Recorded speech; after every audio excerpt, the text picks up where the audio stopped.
집중 분석 시간입니다. 당잠사 브리핑 때도 전해드렸지만 최근 화장품주의 그 성적표를 소화하는 구간, 변동성을 어떻게 보실까요? 상반기에는 그렇게 좋다고 했었던 이런 내러티브가 아직은 살아있다고는 하는데 미국 시장에서 엘프뷰티도 실적 발표와 함께 흔들렸고 우리 국내에서도 몇몇 종목들이 고점에서 살짝 변동성을 보입니다. 이 분위기 감지를 기회로 봐야 될지 아니면 조금 기민하게 대응하는 포인트로 봐야 될지 이분 모시고 이야기 나눠볼게요. 박현진 신한투자증권 연구위원입니다. 어서 오세요. 안녕하세요. 오랜만에 찾아주셨습니다. 상반기 동안에 화장품이 너무 좋았었거든요. 그리고 지금 어닝 시즌 굉장히 바쁘게 또 보내고 계실 텐데 보니까 코스메카 코리아, 코스맥스 어제 보니까 변동성과 함께 매수세가 훅 들어오는 모습 다 보셨을 거잖아요. 오늘도 보니까 반등을 주고 있습니다.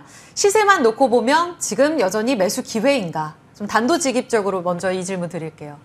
네, 사실 최근에 화장품 기업들의 어떤 성장 동력이라고 하면 수출 모멘텀이라고 보시면 될 것 같아요. 작년에는 어떤 화장품 기업들을 매수를 해도 모두가 다 웃는 상황이었었는데 맞아요. 올해는 조금 매매가 좀 어려우시리라 좀 생각이 듭니다. 근데 결국은 작년이나 올해나 결은 비슷한 게 전체적으로 수출이 계속적으로 늘고 있고 지금 현재 7월, 8월까지도 미국향 수출의 성장률 자체는 계속해서 무리 없이 올라오고 있는 상황이라 보여집니다. 전반적으로 미국 화장품 시장 안에서 한국 화장품 기업들이 어떤 한 문화를 만들고 있다라고 해도 과언이 아닐 정도로 계속해서 인지도를 키워나가고 있는 상황이라 보여지고요. 말씀하셨던 코스메카 코리아도 그렇고 다수의 OEM사들이 그와 관련된 수혜를 한국 법인 위주로 가져가고 있는 상황이라 보시면 될 것 같아요. 그러니까 뭐 전체적으로 한국의 인디뷰티의 여러 많은 브랜드들이 한국에서 제조되는 여러 많은 인디뷰티 브랜드들이 미국 수출이 굉장히 좀 강화되고 있는 상황이고 거기에 어떤 한 배경에는 카테고리 위주의 성장이 있고 이 흐름 자체는 쉽게 꺾이기는 어려운 어떤 조건들을 가지고 있다라고 보여집니다. 그러니까 수출 스토리가 살아있기는 하는데 국내 법인도 탄탄해야 하고 종목별로 조금 차별화된 양상을 보인다. 그러면 지금 접근을 옥석 가리게 된다는 거잖아요. 탑픽으로는 어느 쪽을 보세요?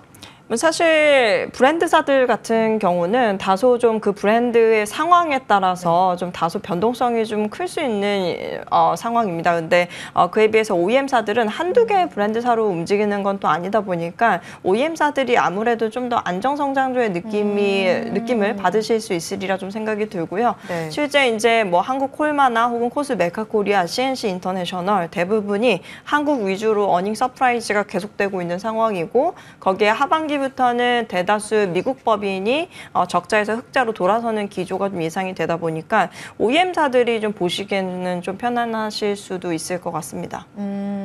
말씀을 들어보니까 지금 공격적으로 매수는 조금 어렵겠구나. 조금 방어적으로 보면서 조금은 안정적인 그러니까 브랜드사로 다 납품할 수 있는 OEM 쪽을 봐야 되겠네라는 생각이 일단 들어요. 그러면 조금 더 개별적으로 들어가 볼까요? 이번에 실적 성적표도 보니까 다 좀 제각각이라고 보기도 하고 그리고 여기에서 살짝 피크아웃 움직임이 공통적으로 나왔다라는 해석들도 함께 나오고 있어서요. 기업별로 실적 포인트를 좀 볼게요.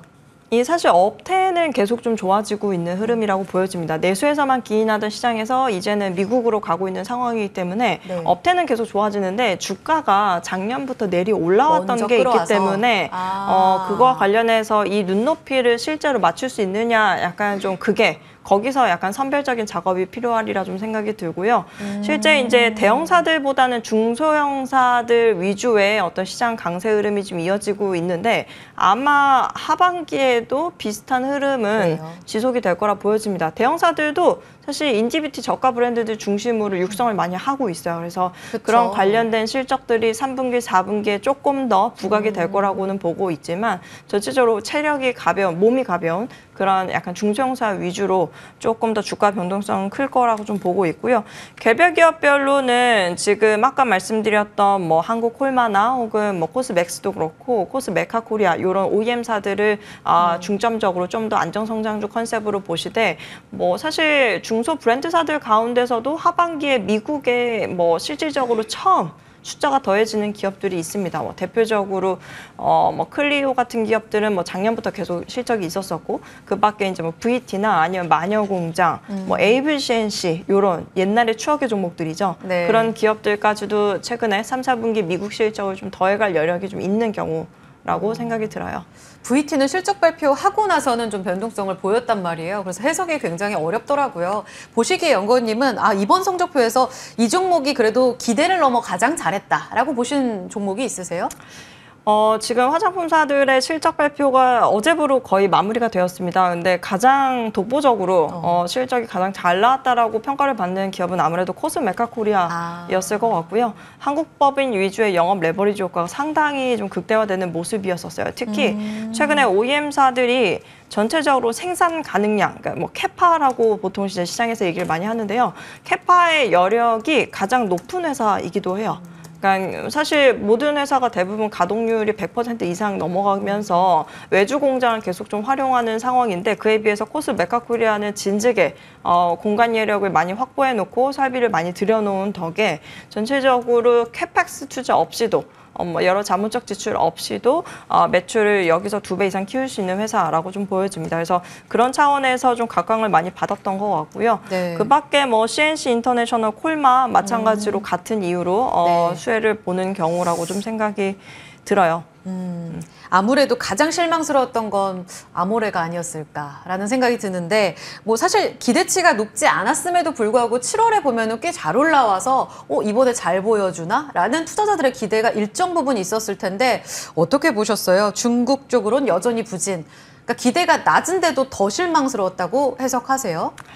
아무래도 컨센서스가 계속 좀 낮아지고 있었음에도 불구하고 그 컨센서스를 더 미스했기 때문에 사실상은 좀 굉장히 시장에서 실망을 하기에는 또 충분한 실적이었다라고 좀 보여지고요. 네. 사실 지금 2분기 실적의 부진 이슈가 중국 때문이에요. 그러니까 작년부로 중국에서의 구조조정이 거의 일단락되었다라고 봤는데 또 2분기, 3분기에 또 한 번 올해 또 한 번 여러 이제 비용 이슈들이 좀 불거지다 보니까 뭐 이제 대체 언제 끝나는 이런 비용 이슈들인가에 대해서 좀 시장에서는 좀 많이 좀 고민을 하게 되는 어떤 시기였던 것 같고요. 네. 아마 중국에서의 어떤 비용 이슈는 3분기까지도 지속될 거라고 회사에서 좀 계속 좀 IR을 하고 있는 상황이라서 이 부분들을 좀 지나가 봐야지 네. 뭔가 좀 바닥을 잡고 실제 추세를 바꾸지 않을까라고 생각이 듭니다. 그럼 아모레퍼시픽은 3, 4분기에 이제 비용 이슈가 다 떨궈져야만 저점을 잡을 거다라는 말씀으로 이해가 되는데 지금 또 하나의 이슈가 내러티브라든지 업태가 좋아지고 있고 국내 플러스 북미 수출이라는 스토리는 여전하다고 말씀해 주셨잖아요. 근데 지금 피크아웃의 중심에 있는 게 또 미국 성장 이슈 아닙니까? 게다가 매크로적으로도 미국 지표 안 나오면 침체 이슈로 빠지게 될 텐데 이번 주 소비 지표 발표 있잖아요. 여기서 또 한 번 흔들릴까요? 사실 어제 화장품 기업들의 주가가 급락세가 굉장히 강했었습니다. 아마 어제 주가가 빠진 게 화장품사들의 전체적인 미국 실적에 대한 우려 때문일 거라고 좀 보여지고요.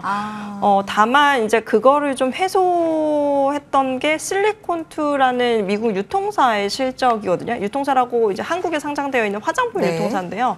실리콘투가 지금 현재 2분기가 굉장한 어닝 서프라이즈를 냈고 3분기도 비슷한 흐름일 거라고 일단은 보고 있는 상황입니다. 그리고 제가 이제 화장품을 요새 말씀을 드릴 때 저가 화장품 계속 강조해서 말씀을 드리는데 결국 불황형 소비한 일환이거든요. 이것 또한 결국은 미국의 소비가 밑으로 떨어지게 되면 전체적으로 화장품 소비도 영향을 받기는 하겠습니다만은 네. 결국 그 화장품 시장 안에서 저가 화장품이 또 상대적으로는 부각될 수 있어 보여서 전체적으로 오히려 미국 소비의 어떤 영향을 극단적으로 받기보다는 오히려 반대급부로 수혜를 받을 수 있는 포인트도 분명 있더라라는 점을 기억해봐 주시면 좋을 것 같아요. 차별화된 움직임이겠네요. 그러면 7월 수출 지표도 여기에서 국소적으로 잘 나오게 되면 섹터 전반의 전환점을 만들어낼 수 있을까요? 사실 눈높이가 시장에 굉장히 좀 높은 것 같아요. 지금 7월, 8월 YOY 성장률, 그러니까 전년 동월 대비해서는 성장률이 굉장히 좋은데 시장에서는 전월 대비해서 계속 좀 비교를 하는 상황이라고 좀 보여집니다. 그래서 시장의 눈높이가 굉장히 높은 게 좀 부담이기는 한데 전체적으로 흐름 자체는 계속 좀 우상향 추세다라고 보여집니다. 알겠습니다. 정리해보자면 업태 자체 좋고요. 여기에서 수출, 소비 이 키워드가 꺾이더라도 불황형 소비에서 강할 수 있는 인디 뷰티 브랜드 중심으로는 계속해서 기회가 될 거다라는 이야기를 주셨고요. 앞서서 성적표에서도 보여줬던 코스메카 코리아, 한국콜마 이런 ODM, OEM 쪽으로 좁혀나가는 전략 유효하겠습니다. 박현진 연구위원과 함께 화장품 섹터 정리해봤고요. 이것으로 또 출발 성공 투자 같이 인사드리도록 하겠습니다. 오늘도 힘내세요.